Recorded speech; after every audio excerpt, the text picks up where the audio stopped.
Most people think leadership begins the moment someone gives you a title. I don't. I think leadership begins the moment you become responsible for your own mind. Because the hardest person you'll ever have to lead is yourself. Before you can inspire a team, love your family, build a business, or change the world, you have to win the battle happening inside your own mind. Welcome to Free You From You. I used to believe my biggest obstacles were outside of me. My environment, my circumstances, my past, the people who doubted me, the opportunities I never had. And while those things were real, they weren't the whole story. Eventually, I realized something uncomfortable. Sometimes the mountain standing in front of me was actually the mountain inside of me. My fear, my pride, my need for approval, my unwillingness to forgive, my habit of replaying old stories. The greatest barriers weren't always external. Sometimes they were internal. Our minds are incredible. They're designed to protect us, but sometimes they protect us from the very growth we need.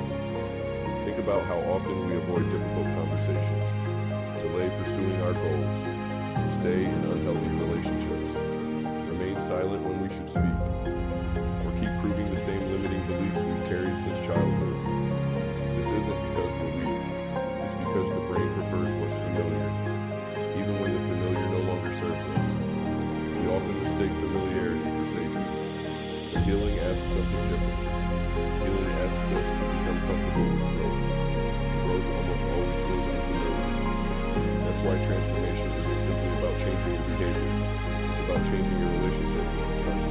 The best leaders aren't the people who never struggle. They're the people who don't let their struggles make their decisions.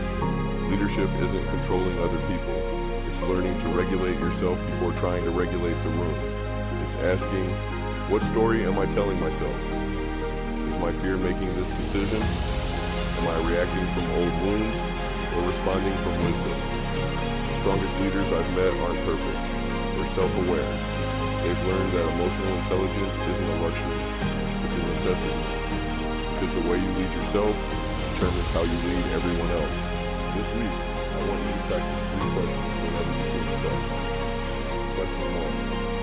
What emotion am I avoiding? Question 2.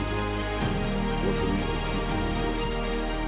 Question 3. If fear wasn't making this decision, what would I do next? Write your answers down. Patterns become visible in your life. And what becomes visible begins to change. Life will always place mountains in front of you. Loss, failure, disappointment, heartbreak, uncertainty. But some of the most difficult mountains aren't in front of us. They're within us. The stories we've believed, the fears we've protected, the identities we've outgrown. The question isn't whether you'll face a mountain. The question is, will you spend your life climbing around it or becoming the person who can climb over it?